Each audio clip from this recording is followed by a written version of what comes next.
वो भी जब पूरे विश्व स्वीकार करे तब जाकर के एक आदर का भाव पूरे विश्व भर में किसी देश के लिए, किसी संस्था के लिए, किसी व्यक्ति के लिए बनता है। हम सब जानते हैं कि हमारा देश भारत पूरे विश्व भर में ज्ञान और विज्ञान के केंद्र के रूप में पहचाना जाता था, लेकिन एक लंबे गुलामी के कालखंड में हमारी मानसिकता में जिस तरह से बदलाव हुआ, उसके चलते हुए और जब हमने स्वयं अपनी छाती पर, अपनी विरासत पर, अपनी क्षमताओं पर, अपनी सांस्कृतिक क्षमताओं पर गर्व करना समाप्त किया, उसके बाद भारत की प्रासंगिकता विश्व पटल पर कम से कमतर होती गई। लेकिन माननीय प्रधानमंत्री नरेंद्र मोदी जी के पिछले एक दशक के कालखंड में जिस तरह से सांस्कृतिक पुरुष होकर के उन्होंने काम किया है, भारतीय संस्कृति एक नए पुनर्जागरण के दौर में पहुंची है। The way the culture has been rejuvenated in India have entered into a new era of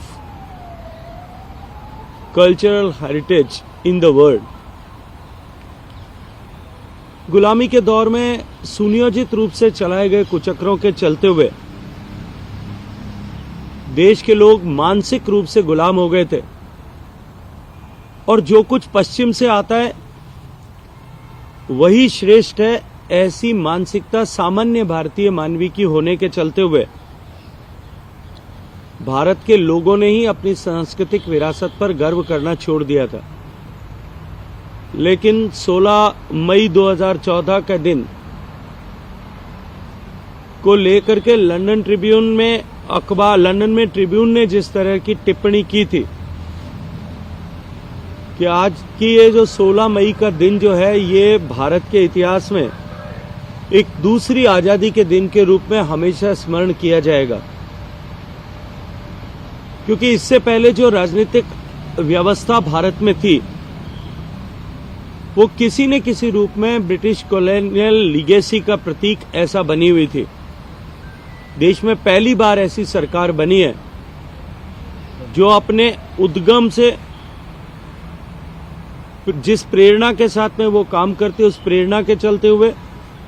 पूर्णतः भारतीय मानसिकता से ओतप्रोत है। भारतीय संस्कृति के पुनर्जागरण के पुरोधा बनकर के माननीय प्रधानमंत्री नरेंद्र मोदी जी ने न केवल भारतीय संस्कृति और परंपरा का संरक्षण किया है, अपितु सांस्कृतिक राजदूत के रूप में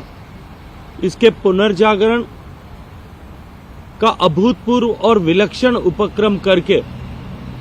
एक बार फिर भारतीय संस्कृति को एक नई जीवंतता प्रदान करते हुए विश्व के पटल पर उसे हिमालय के सदृश ऊंचाई और समुद्र सी गहराई को वापस पुनर्स्थापित करने में सफलतापूर्वक काम किया है। आज उनके प्रयासों के चलते हुए नई पीढ़ी के करोड़ों भारतीय भारत की संस्कृति में अपने लिए एक सम्मान का प्रतीक खोजते हुए अपने आप को भारतीय कहलाने में गर्व की अनुभूति करने लगे। मित्रों, हम सब भलीभांति जानते हैं कि प्राचीन काल से भारत दुनिया भर में आध्यात्म, ज्ञान, विज्ञान, कला और संस्कृति का केंद्र ऐसा बना हुआ था। लेकिन देश में एक ऐसा दौर आया कि विदेशी शासकों और औपनिवेशिक युग के चलते हुए भारत की संस्कृति को भारी नुकसान हुआ था। आज पिछले 10 साल के इस दौर में उस सब को वापस सहेजने, समेटने की दिशा में माननीय प्रधानमंत्री जी के नेतृत्व में अभूतपूर्व प्रगति हुई है। जैसा मैंने कहा, लंदन के ट्रिब्यून अखबार को कोट करते हुए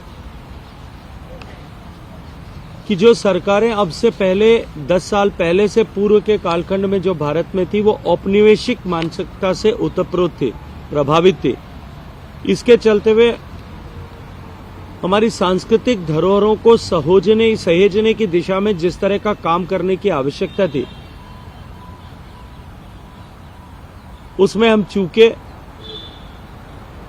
और गुलामी के बाद में भी लगभग 6-6.5 दशक तक हम उसी मानसिकता के काम करते हुए हमने अपनी सांस्कृतिक विरासतों को जितनी क्षति औपनिवेशिक काल में पहुंची थी उससे भी ज्यादा क्षति पहुंचाने की दिशा में काम किया। लेकिन 2014 में सरकार बनने के बाद भारत को पुनः सांस्कृतिक उत्कर्ष पर पहुंचाने की दृष्टिकोण से संस्कृति, परंपरा और इतिहास के पुनर्जागरण की दिशा में नरेंद्र मोदी जी ने तीव्रता के साथ में काम किया है। प्रधानमंत्री जी का यह संकल्प कि विकास भी और विरासत भी, इस संकल्पना ने सांस्कृतिक पुनर्जागरण, कल्चरल रिजुविनेशन की दिशा में विलक्षण प्रयास भी किए और उल्लेखनीय सफलताएं भी प्राप्त की है। भारतीय ज्ञान प्रणालियों, परंपराओं और सांस्कृतिक लोकाचार को संरक्षित करने और बढ़ावा देने को जिस तरह से महत्ता प्रदान की है, उसका परिणाम आज विश्व के पटल पर दिखाई देने लगा है। जहां एक तरफ भारत की संस्कृति के केंद्र भगवान राम के मंदिर का निर्माण का जो स्वप्न भारत के लोग पिछले 500 साल से देख रहे थे और हमारे अपने संविधान की मूल प्रति में मौलिक अधिकारों के खंड पर प्रभु श्री राम का, सीता और लक्ष्मण जी का विजय के पश्चात अयोध्या लौटने का जो चित्र बना हुआ है, वो चित्र इस बात का परिचय है कि मौलिक अधिकारों के प्रेरणा स्रोत जो हैं वो भगवान श्री राम थे। लेकिन भगवान श्री राम के मंदिर के पुनर्निर्माण के लिए जो 500 साल से प्रयास चल रहे थे और उसे राजनीतिक महत्वाकांक्षाओं के चलते हुए, मजबूरियों के चलते हुए जिस तरह से निरंतर रोकने के प्रयास किए गए थे,